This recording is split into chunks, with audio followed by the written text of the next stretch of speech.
the 7-year anniversary of my house burning down when I was 14 years old. My house burned down in the worst wildfire in California history. The campfire in Paradise, California. The entire town burned down. I still remember that day so vividly. I woke up late and I rushed out of bed and I saw how smoky it was outside, but I lived in Northern California, so that was really common and I literally didn't think anything of it. Once I got downstairs, I asked my dad if there was a fire nearby and he just opened the door and sniffed the sky and said, yeah, there's a fire nearby, but it's not that close. Little did we know. So then we drove into town and I said some of the craziest shit. I saw this ginormous plume of smoke and I was like, Dad, don't you just wish some disaster would happen in your life so you just wouldn't have to go to school or work for a little while so you could really recognize what matters in life?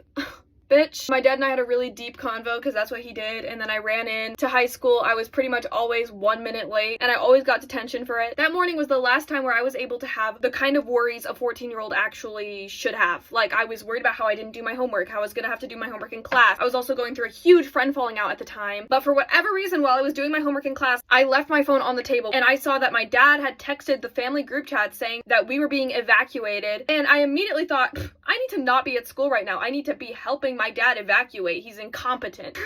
I texted him, pick me up, turn around and pick me up. He picked me up. So I said to my classmate, I was like, my dad's picking me up because the fire's nearby, and a bunch of my classmates started yapping and they were like, the fire isn't in Paradise, idiot. Before we drove into Paradise, my dad insisted that we stop by a Carl's Jr. Dude, I thought he was so stupid for that, but it actually ended up being brilliant because we were without food for 8 hours. My dad also insisted that we get gas, which I was like, bitch, let's just go into town. But he was brilliant for that too because we were without gas for 8 hours. So then we went into the house, the power was out. There was a distinctly different vibe and it was like super yellow outside. It wasn't smoky, it was yellow. And I remember my brother was staying home from school anyway, and I was like, how are you feeling about all this? And he said, I'm kind of enjoying the chaos. The phone lines were down, we couldn't call anybody. So we didn't actually know how far away the fire was from us, which is part of the extreme danger. So we packed for like a long time and I started getting this really anxious like gut feeling that our house was about to burn down. So I basically begged my dad for us to leave. I really wanted to get out of there. Like, it was such an insane feeling I'd never felt before. But basically my grandma, my mom's mom, lived with us and she had gone to pick up my little sister, but she never returned. So my dad was waiting to see if they would return, but I was like, we can leave a note. We can leave a note telling them we evacuated and please evacuate. So then eventually my dad agreed. He was like, let me just go check in with the firefighters to see how far away the fire is. He came back a few minutes later and he was like, we need to go. I literally wrote down exactly what he said in my notes app that day because I knew it was gonna like be important. He was basically like, take a look around. Whatever happens next is in God's hands. Damn, I'm gonna die. So he said the firefighter said that the fire was a quarter of a mile away,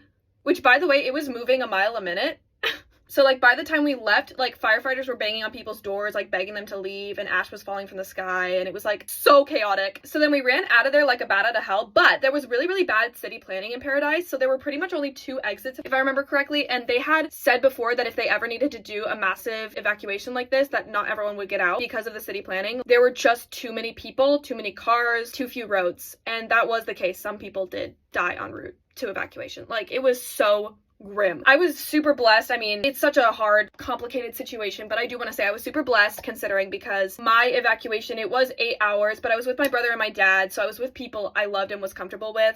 And also, we knew we were like physically safe from the fire where we were. We couldn't see flames. My sister, she was in elementary school and they just put her on a bus because it was obvious that none of their parents were going to get there in time to evacuate them because the fire was already there, you know? So they just piled all the kids on a bus. Oh God, this story is so fucking triggering, but it's okay. My sister somehow managed to get a text through to my mom that she was on a bus, so that's the only way we knew she was alive. But for a while, my mom thought we were all dead because none of us had cell service, and she knew there was a massive fucking fire just like ravaging through the town. My mom was 2.5 hours away at nursing graduate school, and my grandma had gone off to pick up my sister. She ended up having to hitchhike with some random guy because the car stopped working. I don't actually remember exactly what happened to the car, but yeah, she had to hitchhike, so she couldn't get my sister. And my sister was on a bus with her teachers driving through actual flames. I was not driving through actual flames. I did really freak out. I really hated the evacuation, and I did end up having a panic attack at like hour 7 because sitting in a car and there's fire and smoke and it's fucking terrifying. Most people would probably have a panic attack at some point. So I was absolutely miserable, and I also ate like literally nothing that day. It was so stressful. We ended up meeting up in Chico, which is like the city right next to Paradise, as a family, and we reunited, and honestly it felt so good. And I remember hanging out in the TV room with my siblings. We we were reunited with my mom's coworkers, like lesbian friends or something. It was weird. They had like this cute tiny little house. We were hanging out in the TV room, me and my siblings, and I was like, oh my god, we can watch Bob's Burgers because they had Hulu, you know? We were focused on the silliest stuff and like hanging out with the cats, you know, because we had evacuated all our cats. It was crazy. It was so great to be reunited, and I'll genuinely never forget that feeling of just like being around people, and we had all had the most traumatic day possible, but we were all so happy to be around each other because we thought we were never going to see each other again, and then we were all in a room together, and it felt like a literal miracle. And we were all just like recounting stories from our day. At some point during the evacuation, I got some internet and I was able to see on Instagram a lot of people were posting images of things that were burning down in Paradise, and that made me really, really sad. And also it was obvious that our house had burned down based on what had burned down around us. It was like, there's no way, that would be miraculous. There was some talk that the fire was maybe spreading to Chico where we were staying. It never actually spread to Chico, but that was a huge fear. So my family started freaking out and we talked about going to Oregon, and I was so down for that because I love Oregon and I'm from Oregon. My whole family's from Oregon. My mom was like, we have been betrayed by California. We need to go hide out in Oregon for a little while. And so my mom ended up miraculously finding an Airbnb late at night, and we drove all the way through the night. So we collectively drove like, I don't know how many hours. It was actually insane because personally I spent 8 hours in the car for our evacuation, and then I think it was like 4 or 5 hours to Oregon. And we were having a ball, me and my siblings, on the ride to Oregon after our traumatizing evacuation, because it's so funny that our house burned down. It was like, I can't do the laundry, my house burned down, you can't make me do blah.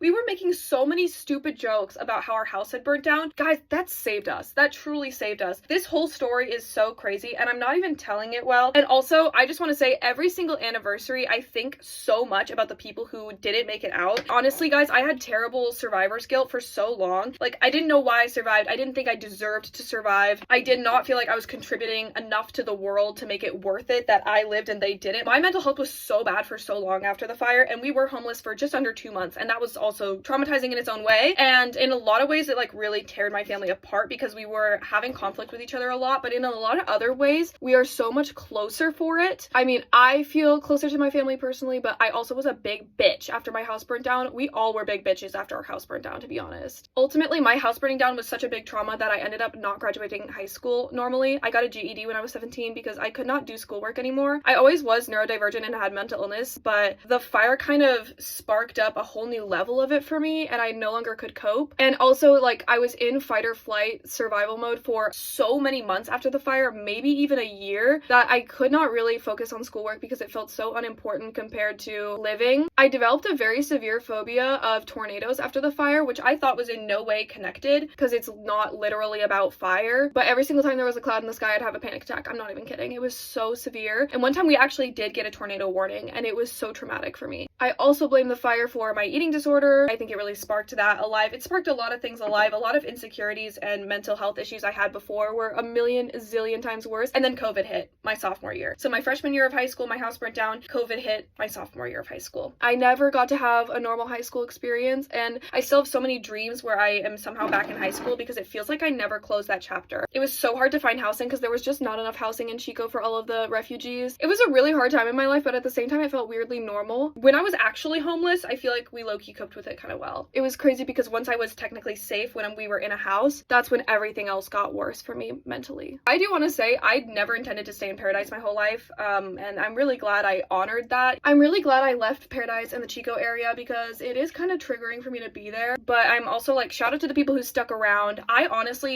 know this is kind of sensitive to say because it obviously burnt all the way down, but I did not really like living in Paradise. It was very conservative and I was severely bullied for being queer. So I'm not gonna really sugarcoat it, you know? Like, that was my experience living in Paradise. My experience in Paradise was never paradise. So of course I'm not happy it burnt down. I'm not happy so many lives were lost, but also like, I don't necessarily want to like pretend it was some magical place that it wasn't just because it's gone, you know? I want to have a more balanced perspective than that. Thank you so much for watching, and thank you so much to the people of Paradise, all the first responders, everybody who helped everybody out that day, and rest in peace to all the people who lost their lives that day. I'm so sorry. To anybody who lost their house that day, I'm so sorry. We got to talk about hard things, especially on the internet. It's super important. Okay, I love you. Bye.